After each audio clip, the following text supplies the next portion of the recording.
Previous in our axe example, hatchet example, we had finished modeling the axe in edit mode and got our basic shape here. So go ahead and open your file and let's get that loaded up. And let's go ahead into front view, and today we're going to apply some textures to this.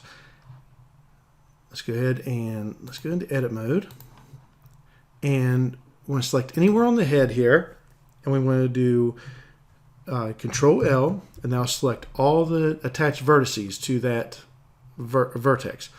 We want to hit H, and that'll hide the head of the axe. So now all we should be left with here is the handle. So let's go ahead and make sure our back faces aren't selected, and let's go ahead and do an Alt right click.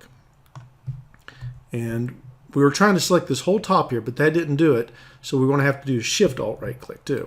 And we'll just have to work our way around. So now we have the top selected of the handle. And we want to hit Control E, and we're going to mark the seam. All right, so now we want to go down to the bottom of the axe. Remember, hold your Shift. You can scroll it up. You can turn around a little bit. We want to hit Alt, right click, Shift Alt right click, and just work our way around the bottom here. Now if we do Control E again, we can mark the seam. All right, so let's go to front view, and what we want to hide our seams, but to do that, we're going to have to select this side here, just one stripe down the side here. So if we do an Alt right click here, you notice we select that whole loop around. We don't want to do that. So if we go into one, and we make sure we click here so our back faces are selected, we hit the B key, get it as close as we can to here. And if we middle mouse click and drag a box around this side, it'll erase all those vertices. And now we just have our single stripe there. That all looks good. So let's go ahead and Control E, mark seam. All right, so now we have, we can unwrap our handle here. So what I did earlier was I downloaded some textures from a site called textures.com. It's a free service. You can download 15 textures a day there. It used to be called CG Textures, and you just have to make an account there, and they have many different textures you can choose from, wood and floorboards, different things like that. I can't include any of those. They don't allow you to bundle the textures in with any kind of lessons or anything like that. So you'll just have to go there and make your own account, and I'll put a link to that where you can get to that and sign up for your own account. It's free, and yeah, you can do that. So for now, we're just going to go ahead and let's split our windows here, and let's go ahead and change this one into a UV image editor. We're going to hit A, select everything, U, and we're going to unwrap it. And right here we have. So we have the top of our handle here, we have the bottom of our handle here, and then here's our handle, and down this side is where the seam is, and then unwraps it and lays it out flat. All right, so let's go ahead and open a file. Like I said, I've gotten this, I downloaded this earlier. And it's this one here. It's woodfine 0051 0054_1_S JPEG. So we'll go ahead and open that, and there we go. Now what we want to do is we want to make sure our lines are lining up the way we want our handle to go here. All right, so now we'll just change this to a node editor. Now we have to change this back. Remember to change this to the cycles render. And now open our cycles engine. Let's go into materials. And let's add, use our nodes. Now bring our nodes over here. We're going to rename this into handle. Enter. All right, so an axe handle, a wood handle is kind of glossy and kind of diffuse. So we want to do a mix shader here. So let's zoom in a little bit here. And remember, we can hit N to get rid of this, give us a little bit more space here. Okay, so if I do a Shift A, I can do a shader, mix shader, put that there. And if I do Shift A again, I can do a shader and I can do a glossy. All right, So what we want to do is let's move this over a little bit.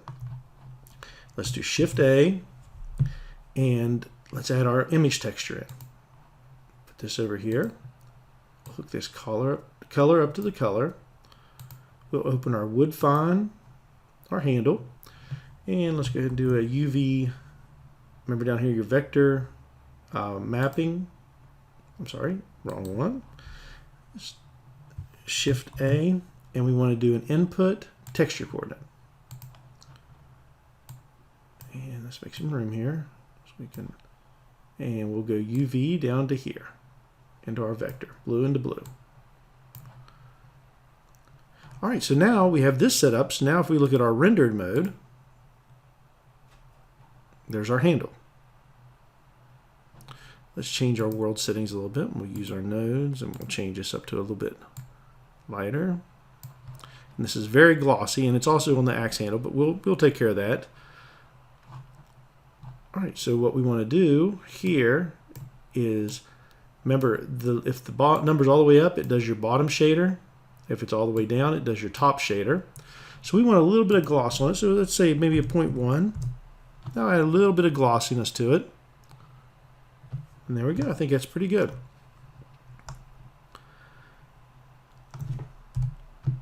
All right, so now we want to do a bump map on it. So what we can do here is we can, with this selector where it says image texture, we can do a Shift D just like you would anything else, a duplicate. Let's move this down here. Let's change this to a non-color data. And this is one time where you'll add yellow into the gray. There we go. And what this does basically is take all the black and push it in, and all the white pushes it out. So gray's in the middle. We change this to non-color data. So this will actually give you a bump, what's called a bump map. Now you can see all the ridges here. Remember, we can click down our preview if you want to do that. Oh, I'm sorry, we have to be in our material mode and do our preview here. And you can see all the wood grains here. This might be a little too much. Notice it's very deep, it's very scratched, but we can fix that. So we want to do Shift A, and we want to add a converter math. Now if we put this in between here, it'll hook up to this first socket. And zoom in here. Sorry, it's going a little bit slow. So we want to change this to a multiply. And basically what this is doing, like if I just take this and go straight into here, weird. If I take this straight into here, it's counting this as some arbitrary number right here, like 1. Just say 1 for instance. When we add multiply into here, it's taking whatever that arbitrary number is and multiplying by this. So if it's an arbitrary number of 2, if you multiply it by 0.5, you'll get 1. So it does half the depth. So let's go ahead and just maybe change this down to a little bit lower. Maybe a 0.25 would be good. I think pretty good there. Not too deep of grooves, but still gives a little texture there. All right, so I think that pretty much our, and we can actually, sorry, this is slowing down a little bit. Sometimes when you do render mode, you'll notice that your computer slow down and be kind of, let's go ahead and put our UV coordinates in here. I don't think that matters much, but we'll go ahead and do that. And there you go.